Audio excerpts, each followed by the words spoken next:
The ogre boy named Grani said, "I'm absolutely bored. How come we don't have ogre fun the way we did before?" The ogres sighed. "Remember catching hiccups from the troll? Then itches from the witches almost made us lose control. We've just about run out of any creatures to attack. It's no fun for an ogre catching something awful back." But Grani said, "I know, I'll go," for Grani loved to roam. "I'll find us someone safe to scare." And off he flew from home. Through the woods and dales he rambled, hills and valleys he explored, till he found some little creatures that he'd never seen before. He watched them in the clearing as they scurried here and there. All but one was lively. They were perfect for a scare. He watched them catch a round thing, which they threw and caught and threw. Little did he know that he was catching something too. Racing home to supper, Gron was bursting with delight. He'd show the ogre grown-ups where to scare tomorrow night. Grani was about to tell when Mogr served the stew. He gulped it down, and then the very strangest feeling grew. It tickled most inside his throat. It prickled in his eyes. A funny kind of tugging Grani couldn't recognize. It's what that little creature did, the one on second base. Grani had to do it too. It seemed inside his face. He squished his face. He squashed his face. He tried to keep it shut. He glued his mouth with jam inside to keep it tighter, but it opened like an oven door for one enormous yawn, quite so big it just about obliterated Gron. The ogres went hysterical. The babies started crying. The slugs on toast fell upside down. The sausages went flying. They'd never seen a yawn before. He heard his Mogr say, "Gronathan, you wretched boy, you stop it right away." But halfway through the words, her rosy lips began to swell and stretched into a yawn as deep and dark as any well.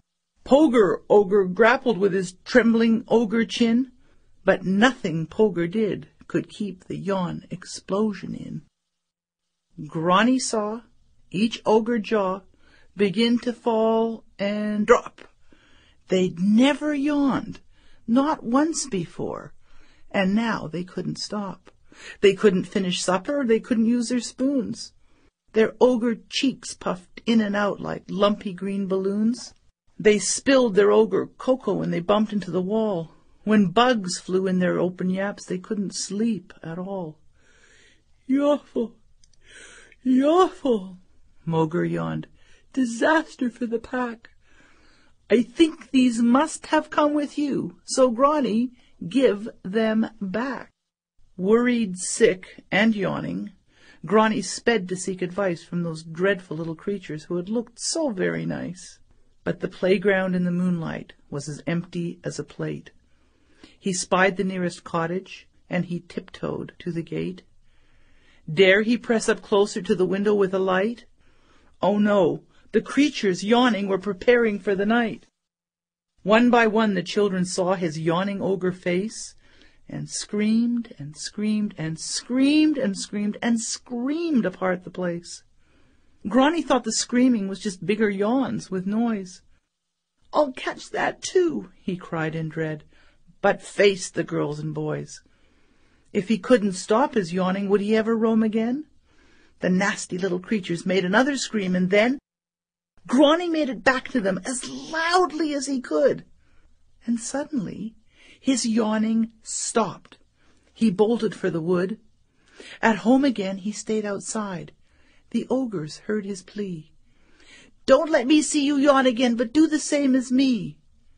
Then Grani screamed. They screamed in turn. For how long, no one knew. But when the screaming ended, the yawning ended too.